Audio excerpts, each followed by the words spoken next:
Chapter 6 of Golden Ditches. It's called Balboa's Trail. On September 1st, 1513, an expedition that was destined to change the future of the world sailed westward along the coast of Panama. Made up of 800 Indians and 190 Spaniards, its purpose was to search for the fantastically rich land lying to the south. Rumors told how its inhabitants ate and drank from vessels of solid gold. After sailing some 60 miles along the coast, the searchers beached their boats and plunged into a jungle that fairly teemed with disease-carrying insects, poisonous snakes, and cannibalistic Indians. When told that some of these savages ate their own brothers, the expedition's leader, Vasco Núñez de Balboa, brandished his sword and said, "We shall see if they also like the taste of Spanish steel." For nearly a month they clawed their way through the living nightmare across the Panamanian Isthmus. To point up the awful cost of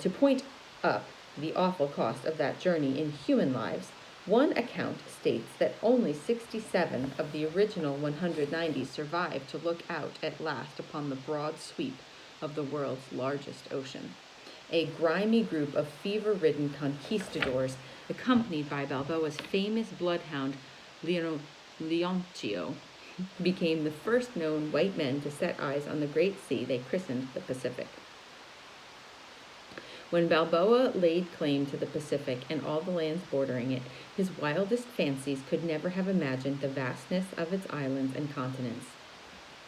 He believed that just beyond the horizon lay Cathay and the rich Spice Islands of the Far East. But instead, another world of inconceivable proportions now beckoned to the adventurers of Europe. Alongside Balboa on that fateful September day stood a young lieutenant whose name would also become legend. 20 years later, the fiery Francisco Pizarro would discover and plunder the fabulous wealth of the Incas in Peru. Surely Balboa, Pizarro, and all who accompanied them on that maddening but memorable voyage must have wished 1,000 times for a waterway across the isthmus. How very simple it would have been to sail across that narrow neck of land, which in places is less than 40 miles wide. It is safe to say that the dream of such a passage began with Balboa's expedition and continued to haunt men of many nations for over 400 years. From September 1513 until August 1914, proud princes and penniless dreamers sought a way to link the two biggest oceans in the world. One wild schemer even suggested building a railroad with golden rails and spikes to save the cost of importing steel all the way from Spain.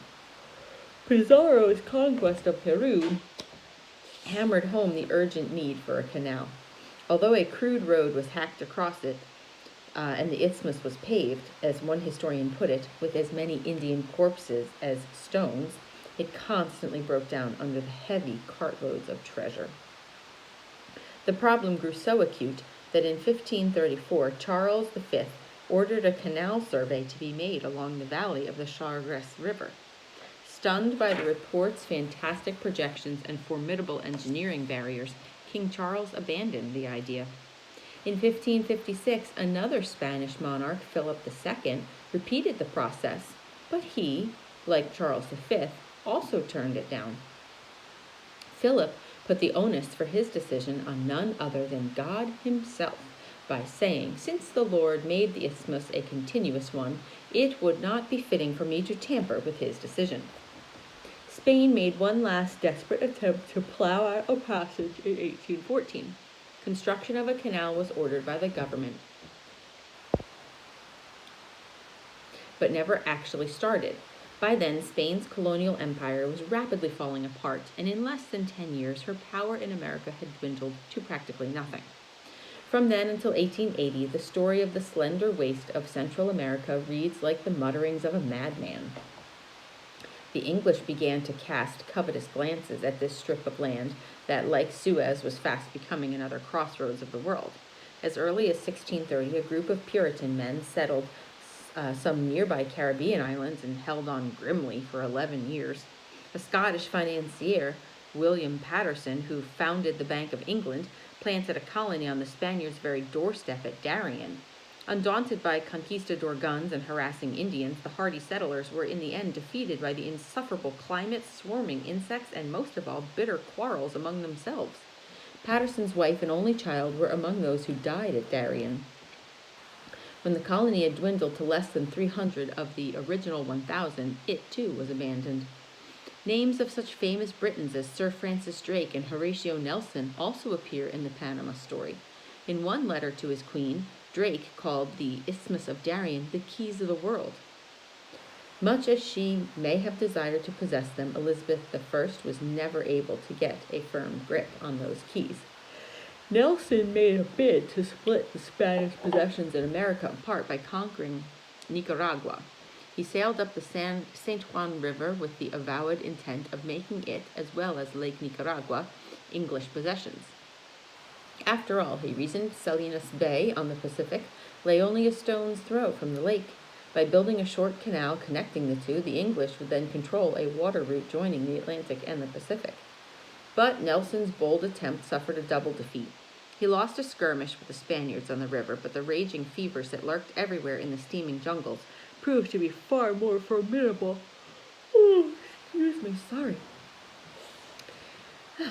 The raging fevers that lurked everywhere in the steaming jungles proved to be far more formidable than the soldiers of Spain.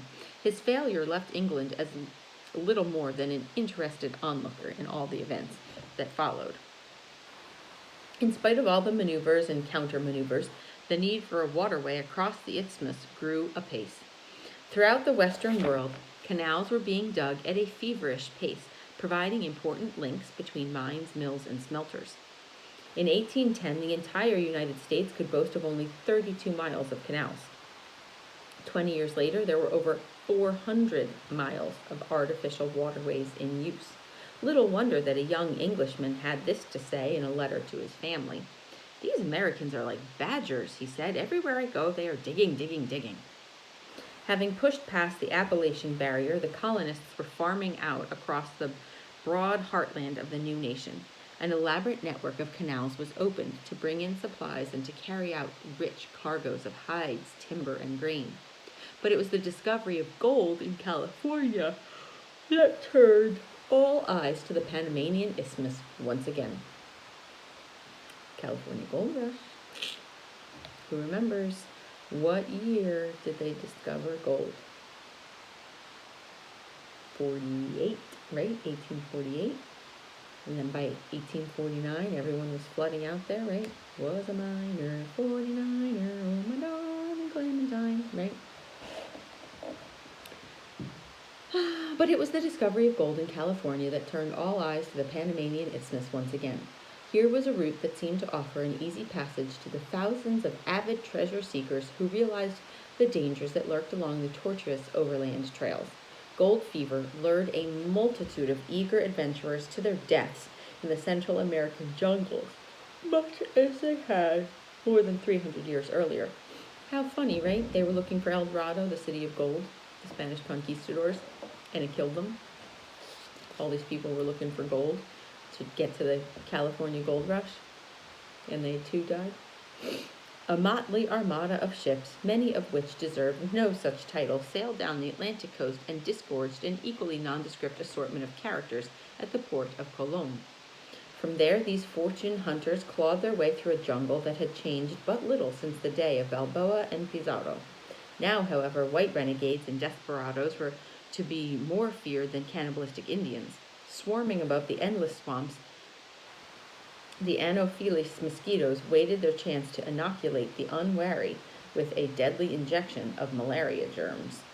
In an effort to separate these journeymen from some of their wealth, a railroad was hastily hacked through the jungle. So many workers from all over the world died during its construction that the builders finally called a halt when it was still 18 miles from the Pacific. In a diary found beside the body of a young gold seeker, this was the description of the corpse-strewn trail. "If there ever was a hell on earth, it is the stretch of jungle between Gorgonia and the Pacific," he wrote. The writing trailed off then, and there were no other entries after that one. Although the golden lodes of California soon lost their glitter, the people stayed on. Under sunny skies, they planted orange groves and vineyards. Cattle ranches thrived in the green coastal valleys, and a brisk trade in hides and tallow soon sprang up with the countries to the south. At last, the frontiers of the United States truly reached from sea to shining sea. That was how things stood when Ferdinand de Lesseps, the hero of the Suez, set his magic against the fever-riddled jungles of Panama. At the mention of his name, Frenchmen everywhere opened their pokes and subscribed to the French Canal Company. "We will build a canal to join these two great oceans," he told them, with as much assurance as if the job were already halfway finished. From 1880 to 1889, de Lesseps fought a gallant battle against nature at its worst. Besides the ravages of disease and a morass of perverse and unpredictable soil, he was forced to do battle against financial wolves whose nefarious demands drained the company of much-needed capital. They clung like leeches, sucking the lifeblood from the company coffers. Coffer is a word for like the treasury. So basically, like they emptied all the money and financial capital out of the company. Though the company floundered on several occasions, it was each time restored to life by the sheer genius of the dauntless Lesseps. But in 1889, the final collapse came, and shortly afterward, the brilliant mind that had etched the channel across ancient Sinai became permanently unbalanced. All the work on the canal ceased. Soon wildcats hunted among the rustling hulks of iron monsters, and giant anacondas slithered on silent bellies through the fast encroaching jungle. A dream disappeared, but it did not die. The world could not afford to let that happen. It took a bit of international skullduggery by none other than our own Teddy Roosevelt in late 1903 to put the United States into the canal digging business in a big way. Roosevelt's conniving, often glossed over rather quickly in our history books, brought into being the Republic of Panama. While the newborn nation was still in its infancy, it leased the United States a 10-mile wide strip across the isthmus in perpetuity. These two words, meaning forever and ever and ever, have aroused much ill feeling between the two nations, and recently steps have been taken to reverse the original contract. Again, something probably worth researching to find out where is that now, since this is an old book. Regardless of whether the contract was a fair one or not, the mighty ditch that was dredged along the center of the strip stands as a marvel of engineering and a fitting monument to the thousands of brave men who gave their lives in its construction. Political intrigue provided the United States with the right to build the canal, but the actual construction turned out to be a task of staggering proportions. It took 10 years and over 20 million just to stamp out the disease-carrying mosquitoes.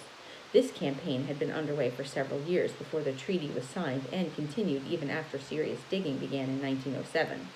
After several half-hearted attempts, the project finally got underway in earnest, when an engineer bearing the illustrious name of George Washington Goethals took on the stupendous task, the dirt really began to fly. Like his namesake, Goethals was a man of iron will and strong courage.